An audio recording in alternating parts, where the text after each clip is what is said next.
ஐந்து கரத்தனை ஆனை முகத்தினை இந்தின் இளம்பெறை போலும் எயிற்றனை நந்தி மகந்தனை ஞான கொழுந்தனை புந்தியில் வைத்தடி போற்றுகின்றேனே. வணக்கம். நம்ம ஜோதிட சொந்தங்கள் எல்லாருக்கும் வணக்கம். இன்னைக்கு ஜூம் மீட்டிங்ல நம்மளோட நம்ம மெம்பர்ஸும் இணைஞ்சிருக்காங்க.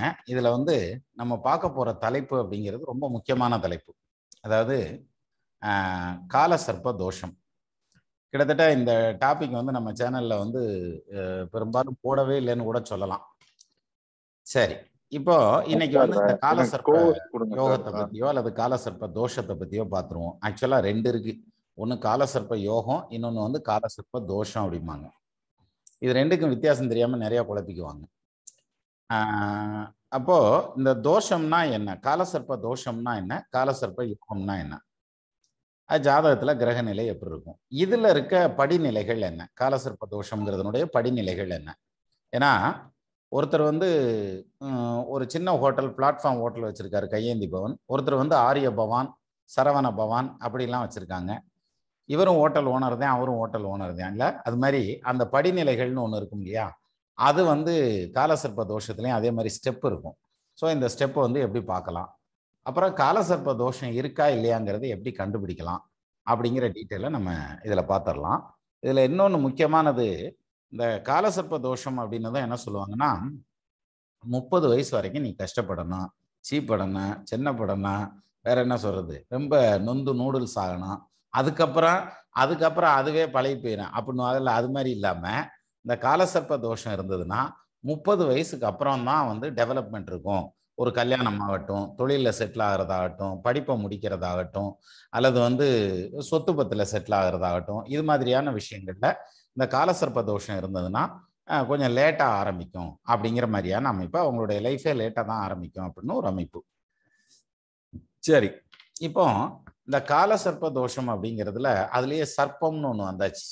அப்படின்னா என்ன அர்த்தம் அப்படின்னா, முதல்ல காலசர்ப்ப தோஷம் என்றால் என்ன அப்படிங்கிறதுக்கான வரைவிலக்கணத்தை பார்த்துருவோம். அதுக்கு முன்னாடி டிங் டிங்னு சவுண்ட் வந்துகிட்டே இருக்குது. நம்ம இவர் இருப்பார்ல சார், கோஹோஸ்ட் கொடுங்க சார். அந்த கொடுத்துறேன். மெசேஜ் கொடுத்துறேன். காணமே. இங்க இருக்கீங்க. ஐந்து கரத்தனை ஆனை முகத்தினை இந்தின் இளம்பெறை போலும் எயிற்றனை நந்தி மகந்தனை ஞான. சரி, அப்போ சார் கோஹோஸ்ட் கொடுத்தாச்சு. இப்போ இதுல முக்கியமான விஷயம், காலசர்ப்ப தோஷம் அப்படின்னா என்ன அப்படிங்கிறதுக்கு பதில் பார்ப்போம்.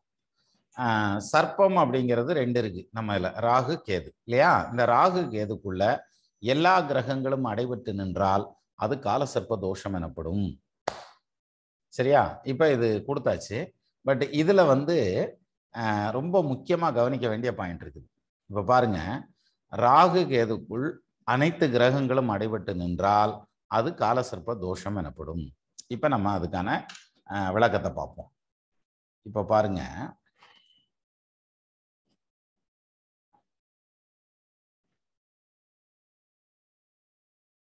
இப்படி இருக்கு. இதை இப்படி எடுத்துருவோம் சார். இப்போ ராகு சிம்மத்துல இருக்கார் அப்படின்னு வச்சுக்கிருவோம். அப்ப கேது எங்க இருப்பார், அவரும் அங்கனதான் பக்கத்துல எங்கேயாவது இருப்பார் இல்ல. சரி, கும்பத்துல கேது இருப்பார். ராகு கேதுகள் எப்பயுமே 180 டிகிரி டிஃபரன்ஸ்ல தான் இருக்கும் அப்படின்னு ஒரு கருத்து உண்டு. ஸோ அந்த வகையில ராகு சிம்மத்திலையும் கேது கும்பத்திலையும் இருக்காருன்னு வச்சுக்கிருவோம். இப்போ மற்ற கிரகங்கள் எல்லாம், ஒரு எடுத்துக்காட்டா சூரியன், புதன், அப்புறம் சுக்கிரன், அப்புறம் குரு, அப்புறம் செவ்வாய், அப்புறம் சனி, இன்னும் சொல்லணும்னா மற்ற என்ன கிரகம், சந்திரன் இருக்கு, சந்திரனை ரிஷபத்தில் வைங்க. இப்போ இப்படி ஒரு ஜாதகம் இருக்குன்னு வச்சுக்கோங்க. இல்லை லக்னத்தையும் இங்கேயே தூக்கி வைங்க, ரிஷப லக்னம். இப்போ பாருங்க, இதுல காலசர்ப்ப தோஷம் இருக்கா அப்படின்னாக்க, இந்த பாம்பு கிரகங்களுக்குள்ள கிரகங்கள் எல்லாம் அடைபட்டு நிற்கிறதுங்கிறதுனால இதுல காலசர்ப்ப தோஷம் இருக்கு அப்படின்னு எடுத்துக்கணும் இல்லையா. ஆனா ஒரு முக்கியமான விஷயம் நம்ம கவனிக்க வேண்டியது இருக்குது. இந்த காலசர்ப்ப தோஷத்தினுடைய விதி என்ன சொல்லுது, எல்லா கிரகங்களும் ராகு கேதுகளுக்குள் அடைபட்டு நின்றால் அது காலசர்ப்ப தோஷம் எனப்படும். இங்க வந்து எப்படி நிக்குதுன்னா கேது ராகுக்குள் அடைபட்டு நிற்கிறது. அதாவது கேதுல ஆரம்பிச்சு ராகு வரைக்கும் அடைபட்டு நிக்குது. இதுக்கு வைஸ் வருஷா ஆப்போசிட்ல இருந்ததுன்னா அதுதான் காலசர்ப்ப தோஷம். எது? ராகுல இருந்து கேதுக்குள்ள எல்லா கிரகங்களும், அதாவது கீழே இருக்க ஆக்சஸ்ல இருக்கணும், இது மேல இருக்க ஆக்சஸ்ல இருக்கு இல்லையா? இப்படி இருக்கிறது காலசர்ப்ப யோகம், தோஷம் கிடையாது. அப்ப இந்த ஜாதகத்துக்கு இது காலசர்ப்ப யோகமா தோஷமானா இது காலசர்ப்ப யோகம்யா, தோஷம் கிடையாதுயா அப்படின்னு அர்த்தம். அப்படியா என்ன அப்படின்னாக்க வேற ஒன்றும் இல்லை. இதுக்கு ஃபார்முலா என்னன்னா ரொம்ப சிம்பிளான ஃபார்முலா சார். அதாவது இந்த பாம்பு கிரகங்கள் அப்படிங்கிற ராகு கேதுவை பொறுத்த வரைக்கும் கேது வந்து பாம்போட தலை, ராகு வந்து பாம்போட வால். கரெக்டா? சரி, இப்போ பாம்போட தலையை நோக்கி போகக்கூடிய கிரகங்கள் அனைத்தையும் கேது பகவான் விழுங்கி விடுவார். இப்படி வச்சுக்கிடுவோம், அதாவது நம்ம புரிதலுக்காக. வாலை நோக்கி போகக்கூடிய கிரகங்கள் அத்தனையும் விடுபட்டு போகுது, இந்த காலசர்ப்ப தோஷத்திலிருந்து விடுபட்டு போயிட்டு இருக்குன்னு அர்த்தம். அப்போ வாயை நோக்கி போகக்கூடிய கிரகங்கள் எல்லாமே பிரச்சனையை சந்திக்கும், வாலை நோக்கி போகக்கூடிய கிரகங்கள் எல்லாமே யோகத்தை சந்திக்கும். இப்போ இதை இன்னொரு விதமா புரிஞ்சுக்கலாம். எப்படி புரிஞ்சுக்கலாம்னா, இப்போ எந்த ஒரு ஜாதகத்திலையும் நமக்கு தெரிஞ்சப்ப எல்லா ஜாதகங்களையும் எடுத்துக்கங்க. அதுல ராகு எந்த வீட்டில் உட்கார்ந்துருக்காரோ, இப்போ ஒரு எடுத்துக்காட்டா மேஷத்துல ராகு உட்கார்ந்துருக்காரு அப்படின்னா அந்த மேஷம் அந்த லக்னத்துக்கு எத்தனாவது வீடா வருதோ அந்த பாவம் இவர் கேட்காமலே விருத்தி அடையும். சகோதர வர்க்கத்துல ஹெல்ப் இருக்கும். அதே மாதிரி சொத்து சுகம் சேரும். இதெல்லாம் இவர் கேட்காமலே, இவர் எஃபோர்ட் போடாமலே அது பாட்டுக்கு வந்துகிட்டே இருக்கும். ஆனா கேது எங்க இருக்காருன்னு பாருங்க. வாழ்நாள் பூரா அந்த கேது உட்கார்ந்துருக்க வீட்டினுடைய ஆதிபத்தியம், அது உட்கார்ந்துருக்க கிரகத்தினுடைய அந்த ஆதிபத்தியம் காரகத்துவத்துக்காக பாடா பட்டுக்கிட்டு இருப்பான். அது நிறைவேறாத ஆசையா இருக்கும், முற்று பெறாத ஆசைகளா இருக்கும். அதனாலதான் 10ல் ஒரு பாம்பாவது பாவியாவது உட்கார்ந்துருக்கணும்னு ஒரு கவி சொல்றான். ஆனா 10ஆம் இடத்துல ராகு உட்கார்ந்துருக்கிறது மிகச்சிறந்த யோகம். ஆனா கேது உட்கார்ந்துருக்கிறதுங்கிறது சிரமப்படுத்தும். கேதை போல கெடுப்பான் இல்லைன்னு. சரியா? அப்போ இந்த ராகு கேதுக்குள்ள அடைஞ்சிருக்கக்கூடிய அமைப்பு அப்படிங்கிறதுல இங்க ராகு எங்க இருக்காரோ அது எல்லாமே யோகத்தை செய்யும், அபரிமிதமா கொடுக்கும். சார், இப்ப சுக்கிரன் வீட்டுல ராகு இருக்கிறார், சுக்கிரனோட ஏதோ ஒரு விதத்துல சுக்கிரனோட கனெக்ட் ஆகுறாரு அப்படின்னா அவங்களுக்கு வந்து பாத்தீங்கன்னாக்க நிறைய பொருளாதாரத்தை கொடுக்கறது, வண்டி வாகனத்தை கொடுக்கறது, கேஷ் ஃப்ளோவை கொடுக்கறது, அப்படி நிறைய கொடுக்கல என்னன்னா அபரிமிதமா கொடுத்து தப்பு பண்ண வைக்கும். அதே இது கேது வந்து ஒரு எடுத்துக்காட்டா சந்திரன் வீட்டுல உட்காந்துருக்காருன்னு வச்சுக்கிருவோம் கடகத்துல. அவங்களுக்கு வந்து தாய் வழி சொந்த வந்து பக்கத்திலேயே நிற்க மாட்டாங்க, அம்மா கூட வளர மாட்டாங்க, அம்மாவுக்கு அவங்களுக்கும் கருத்து வேறுபாடு இருக்கும். அதே மாதிரி மனோநிலையில வந்து ஒரு நிலையில நிற்க மாட்டாங்க, ஃப்ளக்சுவேஷன் இருந்துகிட்டே இருக்கும். அப்படின்னா மென்டலா இருப்பான்னு அர்த்தம் இல்லை, அதாவது ஃப்ளக்சுவேஷன் இருந்துகிட்டே இருக்கும், மனோநிலை மாறுபாடுகள். அதை ரெஜிட்டா ஒரு முடிவு எடுக்கிறதுல ரொம்ப தடுமாறுவாங்கங்கிற மாதிரியான அம்சம். அப்போ இந்த கேது எங்க உட்கார்ந்துருக்கோ அது சம்பந்தப்பட்ட அது சார்ந்த விஷயங்கள் அந்த ஜாதகனுக்கு அந்த வாழ்வின் இயக்கங்கள். ராகு எங்க உட்கார்ந்துருக்கோ அது சார்ந்த விஷயங்கள், அது சம்பந்தப்பட்ட விஷயங்கள் அவனுக்கு அள்ளி கொடுக்கும். அதுல தப்பு பண்ணாம இருக்கணும், பண்ணுனா மறுபடியும் கர்மால மாற்றேன். அப்ப இங்க பொறி வைக்குது, அங்க தண்டனை கொடுக்குது. இவ்வளவுதான் சார் வித்தியாசம். இப்போ கேதுவை நோக்கி போகக்கூடிய கிரகங்கள் எல்லாமே ஏதாவது ஒரு விதத்துல சுழுக்கெடுத்துதான் அனுப்பும். அதாவது அக்கினி பிரவேசம்னு சொல்லி சொல்றாங்க. எது? சீதையை வந்து ராமபிரான் வந்து எங்க நெருப்பு குண்டத்துல உளுந்துங்கிட்டு எந்திரிச்சு வா வாப்பம் கற்புடையவள்னு நிரூபிக்க அப்படின்னு சொல்லி சொல்லுவாங்க. இப்ப இந்த காலமா இருந்துச்சுனாக்க நான் போய் எதுக்கடா நெருப்புல உரிக்கணும், சிம்பிளா டைவர்ஸ் பண்ணிடுறேன் போட்டு போயிடுவாங்க. ஆனா அந்த காலத்துல அவங்க நெருப்புல கூச்சு வந்தாங்களாம் சீதை. அது மாதிரி இந்த இது இருக்கு இல்லையா, இந்த கேதுவை நோக்கி போகக்கூடிய கிரகங்கள் வந்து கண்டிப்பா ஏதாவது ஒரு விதத்துல அந்த கேதுவை நோக்கி போகும்போது பிரச்சனைகளை சந்திச்சு அதுக்கப்புறம் அதுல இருந்து ரிலீஸ் ஆகி வெளியே வரும். ஒரு எடுத்துக்காட்டு, இப்போ சனி வந்து கேதுவை நோக்கி போயிட்டு இருக்கு அப்படின்னு வச்சுக்கிருவோம். இதையும் எடுத்துக்காட்டுங்கிறத விட ஸ்கிரீனுக்கு கொண்டு வந்துருவோமா? இது இப்படியே இருக்கட்டும், இருங்க வரேன். கேதுவை நோக்கி சனி போயிட்டு இருக்கார் அப்படிங்கிற மாதிரியான ஒரு கான்செப்ட் வச்சுக்கிடுவோம் சார். கேது வந்து மேஷத்துல இருக்கார், சனி வந்து தனுசுல இருக்கார், மற்ற கிரகங்கள்லாம் அடுத்தடுத்த இடங்கள்ல இருக்கு. கேதுவுக்கும் சனிக்கு நடுவுல வேற எந்த கிரகமும் இல்லை. இப்ப சனி மேசத்தை நோக்கி போயிட்டு இருக்கார், கேது வந்து தனுசை நோக்கி வந்துகிட்டு இருக்கார். இப்ப இவங்க ரெண்டு பேரும் சந்திச்சுக்கிடுவாங்க, ரைட்டா? இப்போ இந்த சனி வந்து கேதுவை நோக்கி போறதுனால இந்த ஜாதகர் வந்து தொழில் சார்ந்த விஷயங்கள்ல நிச்சயமா பொருளாதார ரீதியாவோ மன ரீதியாவோ அல்லது மரியாதை ரீதியாவோ கஷ்டப்பட்டே ஆகணும். அதே மாதிரி தொழில் உருவாகிறதுக்கும் டைம் டிலே ஆகும். அப்படியான ஒரு அமைப்பு. தன்னுடைய வாழ்நாளில் ஒரு குறிப்பிட்ட பகுதி கடந்ததுக்கு அப்புறம் தான் அவருக்கு தொழில் வந்து ஸ்டெபிலைஸ் ஆகும் அப்படின்ற மாதிரியான அம்சம். ஸோ இது மாதிரியான விஷயங்கள். இப்போ சப்போஸ் இங்கே சனிக்கு பதிலாக குரு இருக்குன்னு வச்சுங்களேன், பொருளாதாரத்தை நோக்கி ஓடிக்கிட்டே இருப்பாங்க முற்று பெறாத ஆசைகளோட. அப்படின்னாக்க எதிர்பார்ப்பு அதிகம் இருந்தால் ஏமாற்றமும் அதிகமாக இருக்கும் இல்லையா? இவங்களுக்கு எதிர்பார்ப்புகள் அதிகமாக இருக்கும் குரு வந்து கேதுவை நோக்கி போகும்போது. அதில் நிறைய விஷயங்கள்ல ஏமாற்றங்களை சந்திப்பாங்கங்கிற மாதிரியான அமைப்பு இதில் சொல்லலாம். அப்போ இது மட்டும் எப்படி பண்றது? இந்த சனி கேது அப்படிங்கிற மாதிரியான அந்த கேதுவை நோக்கி போகக்கூடிய சனி, கேதுவை நோக்கி போகக்கூடிய குருவுக்கு சொன்னேன். இப்போ கேதுவை நோக்கி வேற ஏதாவது ஒரு செவ்வாய் போகுதுன்னு வச்சுக்கிருவோமே. இந்த சனிக்கு பதிலாக செவ்வாய் இருக்குன்னு வச்சுக்கோங்க. அதாவது இப்படி வச்சுக்கிறோம். செவ்வாய் உச்சமாகி நிற்கிறார், அவர் கேதுவை நோக்கி போயிட்டு இருக்காரு, கேது ரிவர்ஸ்ல வந்துட்டு இருக்காரு, 2 பேரும் மீட் பண்ணிப்பாங்க. இப்போ இந்த செவ்வாய் வந்து கேதுவை போய் தொடல என்ன ஆகும் அப்படின்னா, சொத்து சம்பந்தப்பட்ட வகையில, ப்ராப்பர்ட்டி சம்பந்தப்பட்ட வகையில, கோர்ட்டு கேஸு சம்பந்தப்பட்ட வகையில அல்லது சகோதர வர்க்கத்துல இந்த ஜாதகம்னா சுழுக்கெடுத்துத்தான் விடும். சரி, இப்போ வயசு வருஷா இப்படி திருப்பி வச்சுக்குவோம். ராகுவை நோக்கி போயிட்டு இருக்கு இந்த கிரகங்கள் அப்படின்னு வச்சுக்கலாம். அப்ப ராகு எங்க இருப்பாரு? எங்கப்பா ராகு? ரைட், துலாத்துல இருப்பார். இப்போ இந்த கிரக அமைவுல பாத்தீங்கன்னா ராகுவை நோக்கி செவ்வாய் வர்றாரு. ரைட்டா?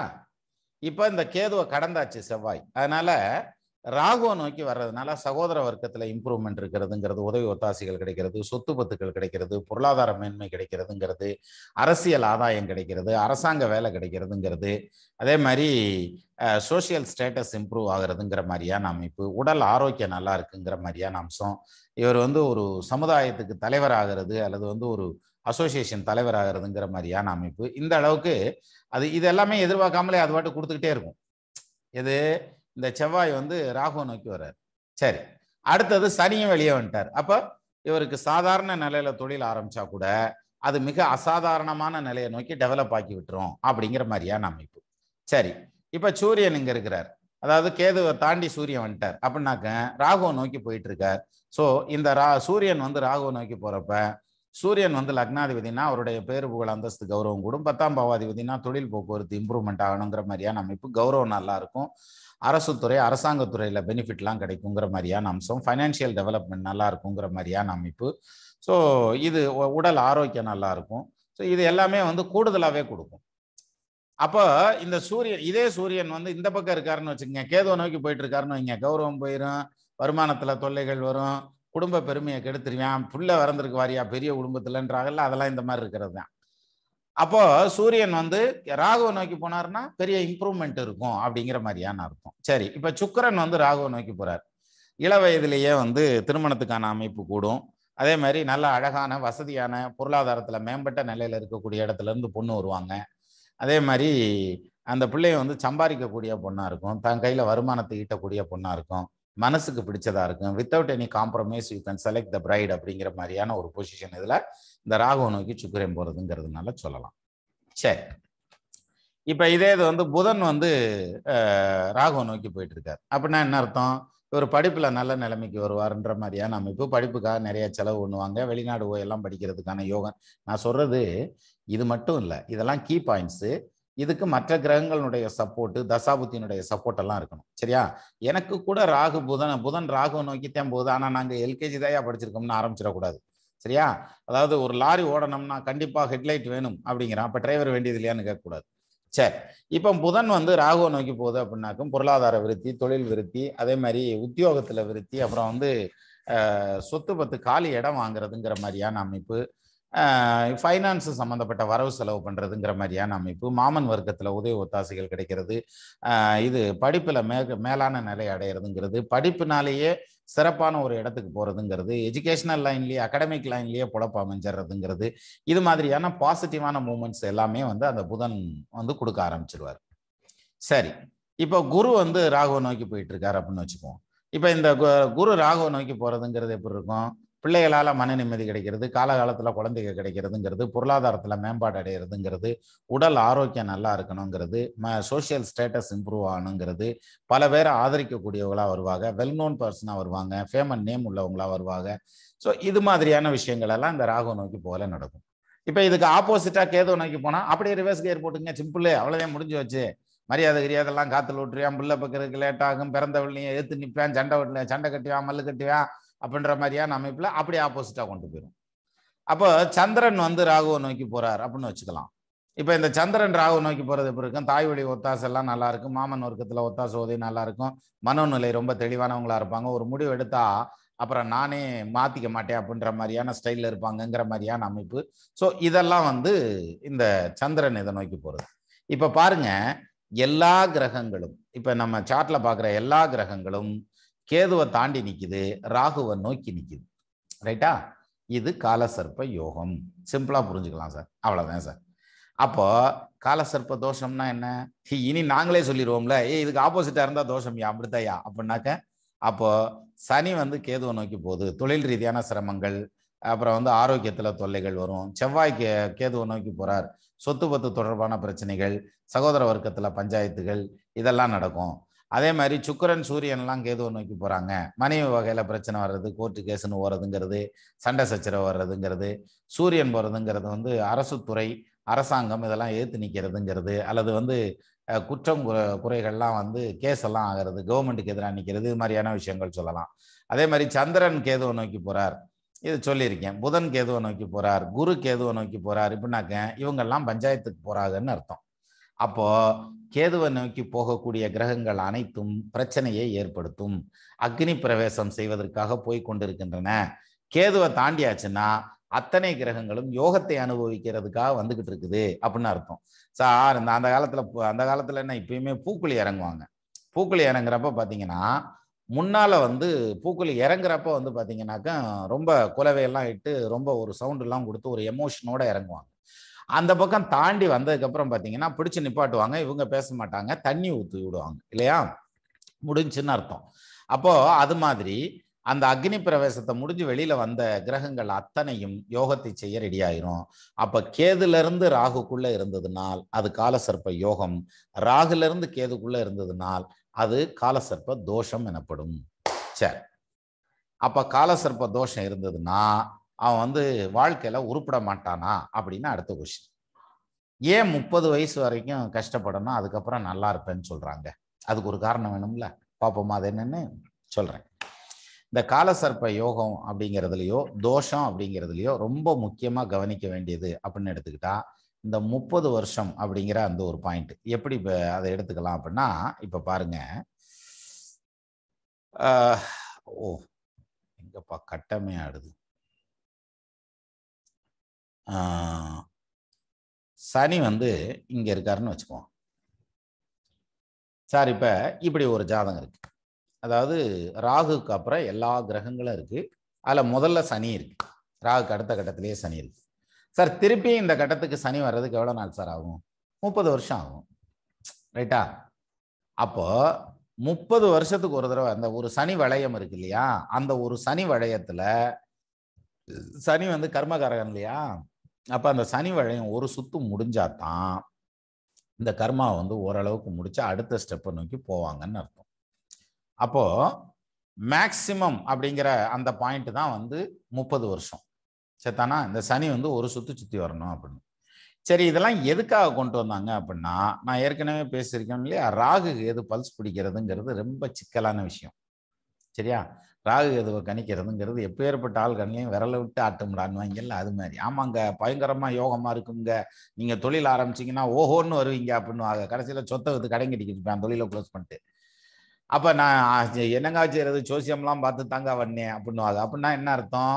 அந்த மெயின் இடத்துல, இந்த இடத்துல அதாவது எக்ஸ்ட்ரா கியர் போடுறதா ரிவர்ஸ் கியர் போடுறதாங்கிற இடத்துல நம்ம ரிவர்ஸ் போடுற இடத்துல எக்ஸ்ட்ரா போட்டுறது, எக்ஸ்ட்ரா போடுற இடத்துல ரிவர்ஸை போட்டுறது, அதனால வரக்கூடிய கன்ஃபியூஷன் வந்துடும். அப்ப ராகு கேது அப்படிங்கிறது அதாவது அதென்ன கிங் ஆஃப் பிளானட்ஸ் அப்படின்னு சொல்லக்கூடிய அமைப்பு. அஃப்கோர்ஸ் சூரியன் வந்து பெரிய கிரகம், பெரிய வந்து ஒரு ஸ்டார், அதை நம்ம கிரகமா எடுத்துக்கிட்டு இருக்கோம், அப்படியான சயின்டிபிக் எல்லாம் ஓகே. பட் ஆனா இல்லாத ஒன்றுக்கு தான் மதிப்பு அதிகம். அருவமாய் உருவமாகி அனாதியாய் பலவாய் ஒன்றாய் பிரம்மமாய் நின்ற சோதி பிழம்புதோர் மேனியாகி கருணைகூர் முகங்கள் ஆறும் கரங்கள் 12 கொண்டே கரங்கள் 12 கொண்டே ஒரு திருமுருகன் ஆங்கு உதித்தனன் உலகம் உய்ய கச்சியப்ப சிவாச்சாரியார். அப்போ உருவமும் அருவமும் ஆகி அருவமும் உருவமும் ஆகி இல்லாததுக்கு தான் சார் மதிப்பு ஜாஸ்தி. அதனால ராகு கேது அப்படிங்கிறது அப்பேற்பட்ட கிரகம். சரி, இப்போ இந்த காலசர்ப்ப தோஷம் இருக்கு, எனக்கு அது வேலை செய்யுமா?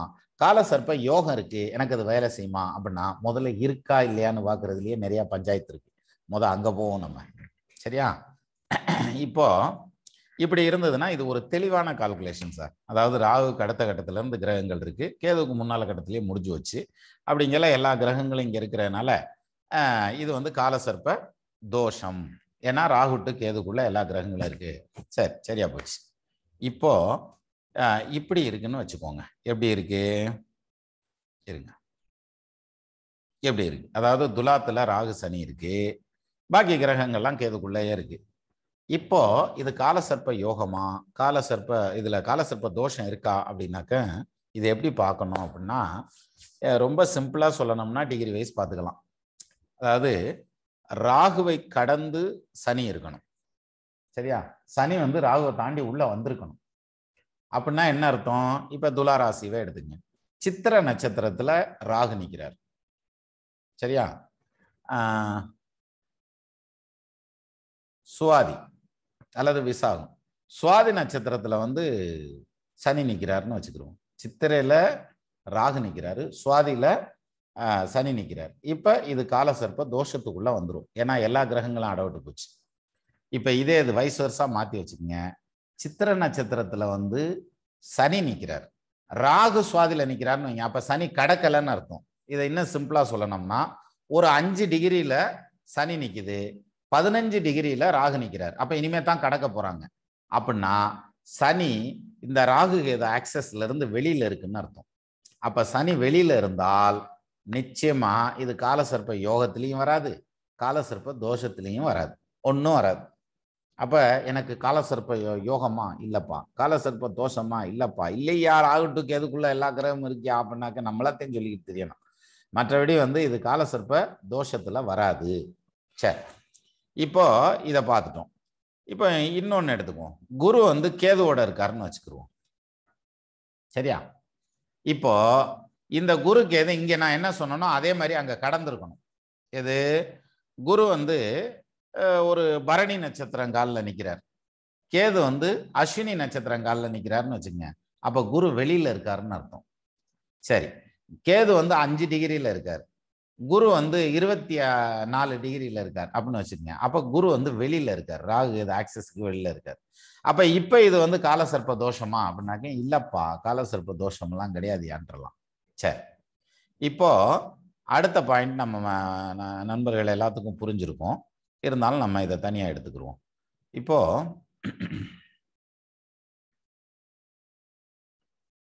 கேதுல இருந்து எல்லா கிரகங்களும் ராகுக்குள்ள இருக்கு. சார் இதுல எது குற்றம் குறை இருந்தா எடுத்துக்கிறாதீங்க, இது நம்ம எடுத்துக்காட்டுக்காக போடுறது. சரி, இப்ப கேதுல இருந்து ராகுக்குள்ள எல்லா கிரகங்களும் இருக்கு, எல்லா கிரகங்களும் ராகுவை நோக்கி வந்துட்டு இருக்குது. இது காலசர்ப்ப யோகமா? எஸ், இது காலசர்ப்ப யோகம். எக்ஸாக்ட்லி. இங்க ஒரு எடுத்துக்காட்டா செவ்வாய் ராகுவோட நிற்கிறார் சார். இப்ப இந்த செவ்வாய் வந்து வெளியில இருக்காருன்னு வச்சுக்கோங்க. வெளியிலன்னா என்ன அர்த்தம்? சித்திர நட்சத்திரத்துல ராகுவும் சுவாதி அல்லது விசாக நட்சத்திரத்துல செவ்வாய் நிக்குதுன்னு வச்சுக்குவோம். சரியா? அப்ப சுவாதியில நிக்கிற செவ்வாய் வந்து வெளியில இருக்காருன்னு அர்த்தம், அந்த ஆக்சஸை விட்டு வெளியில இருக்காரு. அப்போ இது பார்க்கறதுக்கு காலசர்ப்ப யோகம் மாதிரி தெரிஞ்சாலும் ஆக்சுவலா இது காலசர்ப்ப யோகம் இல்லை, இது டூப்ளிகேட் யோகம். சரியா? இது காப்பி கிடையாது, செராக்ஸ் காப்பின்னு அர்த்தம். அப்போ இந்த ராகு எதுக்குள்ள கிரகம் ஆட விட்டுருச்சு, ராகு எதுக்குள்ள கிரகம் ஆட விட்டுருச்சு, அது ஜென்ரலா சொல்றதுங்கிறது. சரியா? முறுக்கு மாவு இருந்தா முறுக்குத்தேன்னு சொன்னோம்னா, பச்சை மாவு இருந்தா வாழைக்கா பச்சைதான் போடணும்னு இருக்கா, என்ன வச்சு வேணாலும் போடலாம்ல, அது மாதிரி தான்.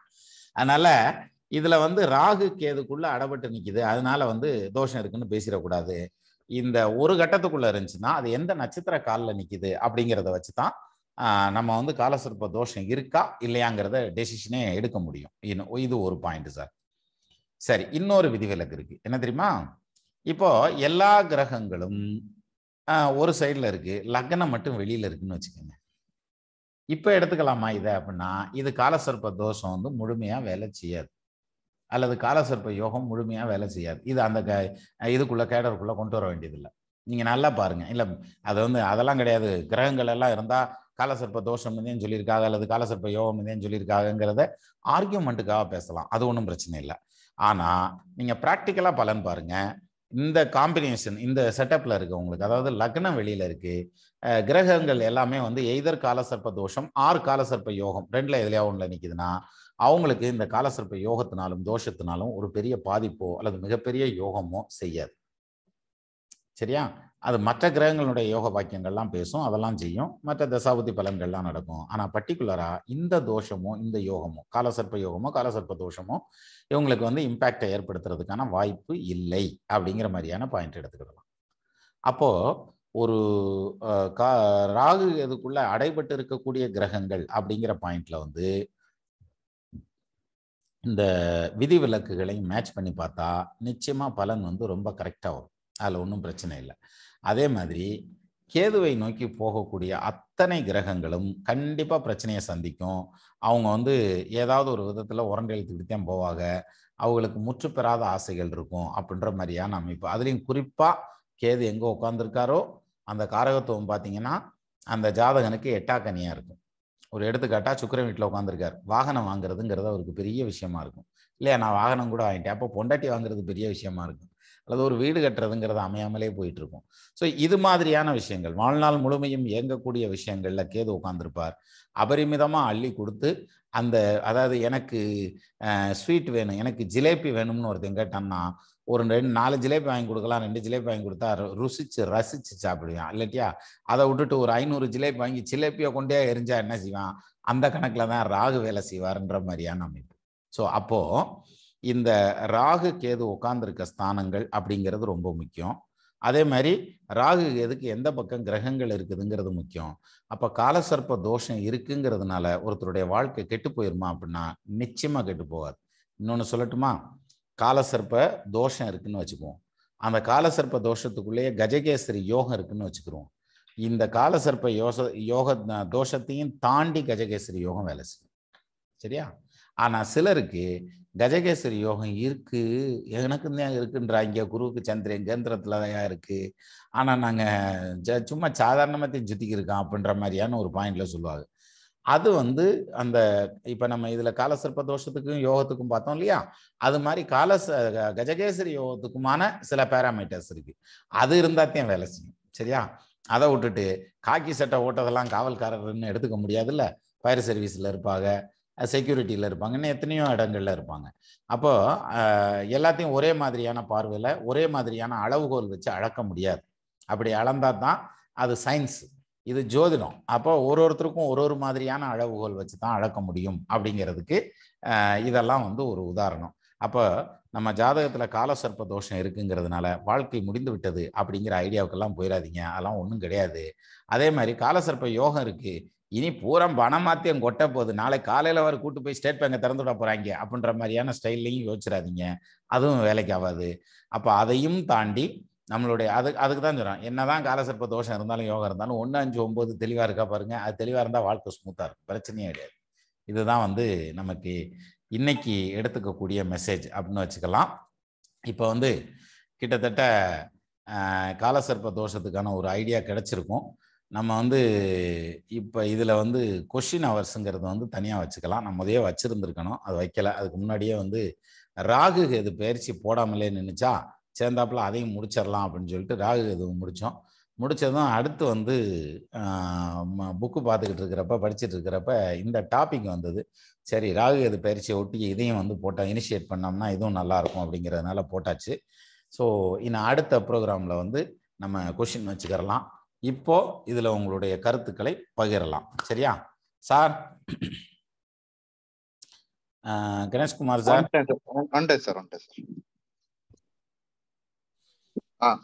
எல்லாரும் ஹேண்ட்ஸ் ரைஸ் பண்ணிக்கோங்க. ஏதாவது ஃபீட்பேக் சஜஷன் இருந்தா சொல்லுங்க, இல்ல டவுட்ஸ் எல்லாம் எல்லாத்தையும் கம்பைன் பண்ணி நம்ம கேட்டுக்கலாம். ஆன்சர்ஸ் ஃப்ரம் மாஸ்டர் சின்னராஜ் தனியா. சந்தியா மேடம் வாங்க. வணக்கம் சார். எல்லாம் நல்லா புரிஞ்சுது சார். இப்போ சந்திரன் ஒரு கிரகம் சந்திரன் வீட்டுல ஆட்சியா இருந்து அந்த வீட்டு சந்திரன் வந்து ராகுவை விட்டு வெளியில போயிருச்சுன்னா கேதுவை விட்டு வெளியில போயிருந்ததுன்னா காலசர்ப்ப தோஷம் இல்லைங்கிறீங்க, தோஷமோ யோகமோ இல்லைங்கிறீங்க. ரைட்டா சார் நான் சொல்றது? Hello sir. நான் சொல்றது ரைட்டா சார்? ஒரு நிமிஷம், சார் இருக்காரா? சார் நீங்க பதில் சொல்லுங்க சார், நான் ஒரு சின்ன ரெஸ்ட்ல இருக்கேன், வந்துடுறேன். ஓகே, திருப்பி உங்க சொல்லுங்க. இப்போ ஒரு கிரகம் வந்து அந்த கிரகத்தை ராகு கேதுக்குள்ள இருந்துச்சுன்னா ராகு யோகங்கிறாரு தோஷங்கிறாரு, அது புரிஞ்சுது. ஒரு அது வந்து நட்சத்திரத்தை விட்டு சந்திரனை விட்டு விலகி நின்றுச்சுன்னா அது ராக தோஷத்துக்குள்ள இல்ல அப்படின்னு சொன்னாரு. அது அவ்வளவுதானே ரைட்டா? ஆமா, அவர் ரெண்டு கிரக அமைப்பு கொடுத்தாரு. எது யோகமா அது புரிஞ்சுது புரிஞ்சுது. ராகு நோக்கி வந்தாக்கா யோகம்னாரு, கேதுக்கோ நோக்கி போனாக்கா தோஷம்னாரு. ஆமா மேடம். ரைட்டா சார்? ரைட்டா? நன்றி. மேலும் क्वेश्चंस இருந்துச்சுன்னா நீங்க தனியா கேளுங்க. பட் உங்களுக்கு இது புரிஞ்சிருக்குன்னு இது உங்களுக்கு இது என்ன சொன்னாருன்றது புரிஞ்சுது சார். புரிஞ்சுது சார். புரிஞ்சுது. சரி சரி. ராகுவை விட்டு வெளியில போயிடுச்சுன்னா அந்த கிரகம் வந்து யோகமாவும் செய்யாது தோஷமாவும் செய்யாதுன்னு சொல்லிட்டாரு. சரி, ஓகே மேடம், நன்றி சார். தேங்க்யூ சார், நல்லா இருந்துச்சு, அருமையா இருந்துச்சு. கொஸ்டின்லாம் இருக்கு சார், போன வாட்டிக்கு இல்ல அப்புறம் கேட்குறேன் சார். குறிச்சு வைங்க மேடம். நம்ம எல்லாத்தையும் நான் சார்கிட்ட கேட்டு ஒரு ஆன்சர்ஸ் ஃப்ரம் ஆஸ்ட்ரோ சின்னராஜ் நம்ம ஆர்கனைஸ் பண்ணுவோம். லாஸ்ட் வீக்கே பண்ணணும், அதான் சார் சொன்னார் இல்லையா, அந்த ராகுக்கு எது பயிற்சி போறதுனால பண்ண முடியல. போன வாரமும் 3 கிளாஸ் வரிசையா வச்சிருந்ததுனால அவருக்கும் டைம் இல்லை. நம்ம மொத்தமா இந்த அதுக்கடுத்து கிளாஸ் வாங்கிக்குவோம். சரி, தேங்க்யூ மேடம். இப்போ சிவாசுபு வாங்க சார். வணக்கம் சார். அதுக்கு முன்னாடி சிவாசுபு, உங்களுக்கு முன்னாடி ஒரே ஒரு இது, இப்ப நிறைய பேரு இப்போ இது வந்து ஒரு கிளாஸ் இப்ப இது கேட்கறதுனால சொல்றேன். ஏன்னா நிறைய பேரு இப்ப லைவும் போறதுனால இது நான் எல்லாருக்கும் சொல்றேன். ஏன்னா யூடியூப்ல ரெக்கார்ட் ஆயிட்டு இருக்கு. அதனால இப்ப நிறைய பேர் வந்து என்கிட்ட கேட்டிருந்தாங்க எப்படி மெம்பர்ஷிப் ஆகணும், இது எப்படி ஜூம் மீட்டிங்ல ஜாயின் பண்ணணும்னு. இது நம்ம போன வருஷம் அதுக்கு முதல் வருஷம் இருக்கிற நடைமுறை தான். ஸோ ஆப்ல ஆஸ்ட்ரோ சின்னராஜ் ஆப் வந்து டவுன்லோட் பண்ணிட்டு அதுல பிளான் இருக்கு, செலக்ட் பண்ணீங்கன்னா மெம்பர்ஷிப் ஆயிடலாம். அப்புறம் வாட்ஸ்அப் குரூப் இருக்கு. அதுக்கப்புறம் நீங்க வந்தீங்கன்னா அந்த ஆப்லேயே உங்களுக்கு ஸ்பெஷல் வீடியோஸ் செக்ஷனுக்குள்ள ஜூம் மீட்டிங் லிங்க் இருக்கும், அதுல ஜாயின் பண்ணிக்கலாம். ஸோ இது வந்து நான் ஒரு பாயிண்டா எல்லாருக்கும் சொல்லிடுறேன். ஏன்னா நிறைய பேர் திருப்பி நிறைய பேர் கேட்குறாங்க, அதுக்காக மொத்தமா அதை நான் அட்ரஸ் பண்ணிடுறேன். இப்போ அந்த கொஸ்டின் அண்ட் ஆன்சர்ஸ்ன்னு வரும்போது நம்ம இந்த ஆன்சர்ஸ் ஃப்ரம் ஆஸ்ட்ரோ சின்னராஜ் தனியா நம்ம இப்போ இதுக்கு முன்னாடி நம்ம ஆர்கனைஸ் பண்ணியிருக்கோம். ஜென்ரல் கொஸ்டின்ஸ் எல்லாம் நம்ம அதுல கேட்போம். ஸோ அடுத்து நம்ம இந்த கொஸ்டின்ஸ் எல்லாம் வந்து ஆன்சர் ஃப்ரம் ஆஸ்ட்ரோ சின்னராஜ்னு ஒரு தனி மெம்பர்ஸ்க்கு மட்டும் ஒரு க்ளோஸ் குரூப் மீட்டிங் வச்சு அதுல நம்ம கிளாரிஃபிகேஷன் பண்ணிக்கலாம். ஹலோ இப்ப சொல்லுங்க சிவா சார். இப்ப இந்த காலசர்ப்ப தோஷம் யோகா தோஷத்தை சொன்னாங்க சார். இதே தோஷத்துல இருக்கிற மாதிரி அந்த கிரக அமைப்புகள் இருந்து கோச்சாரத்துல அந்த கிரகங்கள் வந்து ரிலீஸ் ஆகி வர்றப்ப அந்த தோஷ நிவர்த்தி ஆயிருமா அப்படிங்கிறது எனக்கு ஒரு டவுட் சார். இந்த டவுட் இல்ல, இது நம்ம டவுட்டுக்காக தான் நான் இப்பதான் சொன்னேன். டவுட் எல்லாம் நீங்க வந்து சேர்த்து வைங்க. நம்ம ஆன்சர்ஸ் ஃப்ரம் ஆஸ்ட்ரோ சின்னராஜன் தனி செஷன்ல ஜெனரல் கொஸ்டின்ஸ் எல்லாம் கேட்டுக்கலாம். ஏன்னா போன வாரம் செஷன் எல்லாத்தையும் சேர்த்து கேட்டுக்கலாம். இப்போ உங்களுக்கு இப்போ நடத்தின வரைக்கும் புரிதல் இருக்கா, எப்படி இருக்கு, இதுல ஏதாவது மாற்றங்கள் தேவையான்ற ஃபீட்பேக் மட்டும் சொல்லுங்க. ஓகே சார், புரியுது சார். ஈஸியா சிம்பிளா எப்படி சொல்லணுமோ சார் புரியுற மாதிரி சொல்லி கொடுத்துட்டாங்க. சில டவுட்ஸ் இருக்கு, நான் கொஸ்டின் அவர்ல கேட்டுக்கிறேன் சார். சரிங்க சிவா. ஓகே,